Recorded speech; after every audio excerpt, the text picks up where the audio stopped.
I'm going to show you how to determine how to write the lowest structure for boron trichloride. Boron trichloride, from the name you can tell, is a covalent compound. So it will be boron BCl3, because the tri goes to the chloride.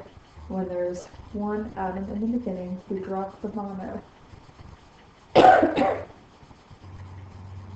Okay, first thing we have to do is we have to count the electrons. And we do that by filling out this table. First, let's look at boron. There's one boron atom. Each boron has 3 valence electrons. 1 times 3 equals 3. Then, let's consider chlorine. There are 3 chlorine atoms times each chlorine atom has 7 electrons, which equals 7 times 3, which is 21. We add together the electrons, and we get 24. That's 24 electrons altogether, but when we're doing Lewis structures, we take 24 electrons divided by 2, and we get 12 pairs of electrons. Okay, now that we know we have 12 pairs of electrons, we have to identify the central atom. If we look at boron and chlorine, boron is less electronegative than chlorine, and the least electronegative atom in the molecule will be the central atom. So we know that boron will be in the center, and there will be 3 chlorine atoms surrounding it. Okay. Remember from the previous slide that there are 12 electron pairs somewhere in this structure. And if we start counting them, the first thing we want to do is connect the outside atoms, which are called ligands, to the central atom, boron. So we use 3 pairs for that. 12 minus 3 is 9. So we have 9 pairs left.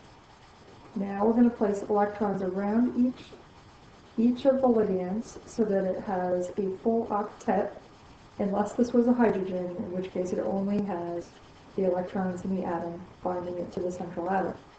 But it's not hydrogen, so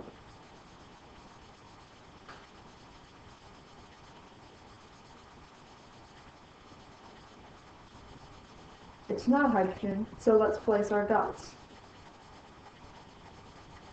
We use stars for dots. So each chlorine is going to have 3 pairs to complete its octet, because this would be 1, 2, 3, 4 to get a full octet.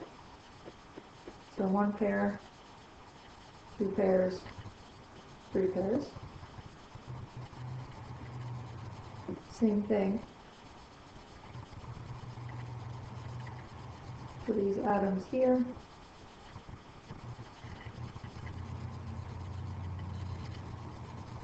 Like so. Now we need to calculate the formal charge on each of the atoms, starting with the central atom. Let's take a new page. And to calculate formal charge,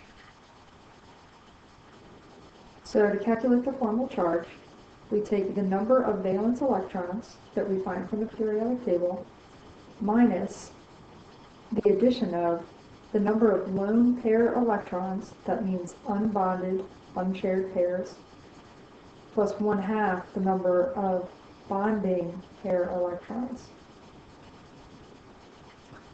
And if we look at boron, the number of valence electrons in boron is 3, minus the number of lone pair electrons, didn't have any that weren't involved in a bond, plus 1/2 the number of bonding pair electrons, which was 6. So we get 3 minus 3, which is 0. And if we look back at our structure, it has 3 bonds here.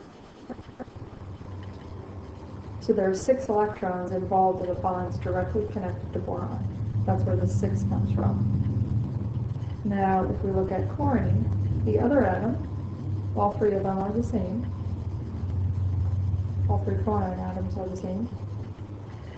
We get a formal charge of, there's 7 valence electrons. We get that from the periodic table. There are 6 electrons surrounding the outside. So 1, 2, 3, 4, 5, 6. Plus 1/2 of the electrons involved in the bonds connected to chlorine, and there's 1 bond with 2 electrons.